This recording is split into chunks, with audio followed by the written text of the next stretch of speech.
This is not your regular monster movie. No, seriously, it is totally not your regular monster movie. HOAX movie review.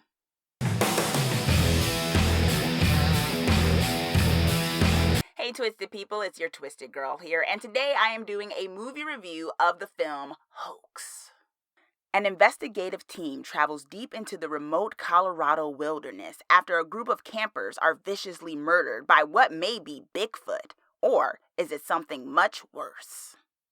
HOAX is a horror film that takes a lot of unexpected twists and turns, which makes for some exciting moments. Yet, the film occasionally suffers from inconsistent tone. Characters. I thought the characters were pretty interesting. I think when you have a film like this where it's like a group of people having to like go explore the wilderness, you can sometimes fall into the, tropes that character tropes that you normally have, like the obnoxious girl, the smart girl, the jerk guy, the nice guy. And you did have that, right? Because you need those. Like I said, I've said it before, I'll keep saying it again, so I'll sound like a broken record, but no stories has ever not been told. It's just the way you tell it that makes it unique, I think. So in that case, they definitely had those archetypes of characters, but I thought the way they were played, the way they interacted with each other, actually came off as interesting and made it so the dynamic between the contentious at times group actually worked and wasn't like boring or frustrating or predictable. So I thought it worked pretty well. Twists and turns.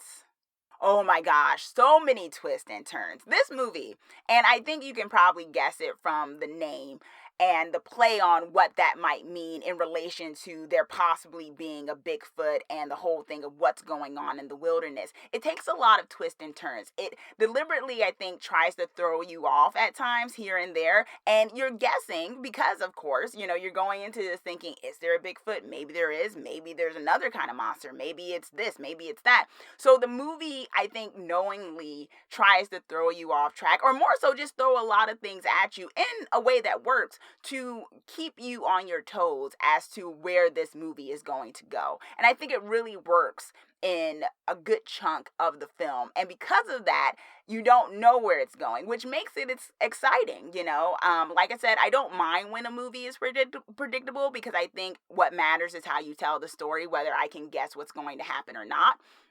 But I do enjoy sometimes when I'm caught off guard or I don't know how characters are going to act and it's justified, right? And I think the movie did a good job of doing that for the most part.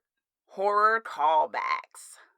I think it's always nice to watch a horror film that was made with love of the genre. And by what I mean by that is that you can tell whoever made this or at least wrote the script and such has watched horror films, right? Like they're not just trying to cash in or something on a gimmicky kind of plot line because they think, oh, people watch horror, but because they actually know references, they know movies, and maybe they kind of hope in the midst of it you know them too, so you get some of the callbacks to certain scenes and things like that. And I think this movie actually did that. There were a few of them that I noticed references to other franchises or other scary movies that I've seen. And I don't think it was like them trying to copy it. Because sometimes you have movies like that where it's just like a total ripoff. And sometimes you have movies that are deliberately doing a callback to those kind of films. And I think I felt like this film was that. Like it was doing that in certain moments that I actually really enjoyed. And so I think that worked. It was a nice fun thing to notice as someone who watches a good amount of horror movies to be like, whoa, that's a callback to this movie I like or don't like. But yeah, it's a callback to that film. And so I thought that was nice. So for horror lovers, I think you'll enjoy those little nuggets throughout the film. Popular culture commentary. I always love when a film digs a little deeper or has some context that is in reference to outside of the bubble of just this is a horror film and this is a monster or not a monster or whatever like that. I like when it actually exists in the real world and tries to kind of either, I don't know, hold a mirror to certain things that are very real in our lives in a twisted way. And I think the film actually does that with the premise of it, which is this idea of this investigative team, which the core of it is like trying to be this reality TV show searching for Bigfoot. And throughout, it kind of plays on this way that we as a society have become a little desensitized and kind of lost our belief in, like, you know, the mystical and things like that in an interesting way. Tone, or more so tone shift that happened. Yeah, there was a big shift, and I'm not going to give spoilers for this. Yeah, I'm going to say this is a con. You may not think of this as a con when you watch it, because this kind of has the reference to my pro earlier, which was the twists and turns. Somewhere in the midst of this film, it takes a really, really abrupt turn in terms of the tone of the film. That's very different from Act 1 and Act 2.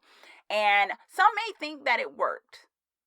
I think it worked for the most part, in the sense of, yeah, this film could have gone a number of ways. Like I said, twists and turns, trying to keep you on your feet and, you know, trying to figure out the stakes of what's at stake, what is actually happening. So there was many ways this could have gone. And the film decided to go the way that it decided to go in the third act. I personally didn't think it needed to go the way it went in the third act, because it just, I think in a way it sacrificed that tone of what it established in Act 1 and 2, where there was a little bit of comedy, it's a little bit of play on the monster movie, a little bit of play on what's in the woods type vibe. And then Act 3 kind of, it reveals a lot, but then it's like, whoa, this is not kind of feeling like the same movie that I've been sitting through for the first hour. Animal death. Explicit gore and violence. Oh my gosh, it gets so explicit. The gore and violence. Yes, be prepared for that. So, is Hoax Twisted approved? Yes, it is Twisted approved. Like I said, I enjoyed it. I went in there kind of wanting your regular monster, straightforward film, and I got something different in a way, and I didn't hate it in that regard. I actually liked it for a good portion of a lot of the moments that happened, and it kept me on my toes. It was high stakes. I enjoyed the characters. There's a lot of familiar faces in this movie too, so you'll enjoy that, because I enjoyed seeing some of these actors in the film, and knowing, you know, what I've seen them in before, and being like, oh, that's so cool, they're all in this movie together. So overall, I think Hoax is Twisted approved, and I think you'll have a good time trying to guess where this movie's going to go. Okay, y'all, so that is my movie review of Hoax. I think it's a twisty, turny monster movie that you will enjoy overall, trying to guess where this movie is going. So I dug it. And if you watched it, let me know if you enjoyed it. Comment down below. Let me know your thoughts. Also, tell me what other Bigfoot movies there are. I've actually watched, I think, only one, but I actually really do dig the character or the monster of Bigfoot. And I want to know if there's some other ones that I should be watching out there. So comment down below. Let me know your suggestions. And what other mystical kind of creatures do you like that you don't think we see enough movies about? Let me know. Comment down below. And also, be sure to subscribe so that you are the first to know when I post my videos. Thanks for watching, y'all.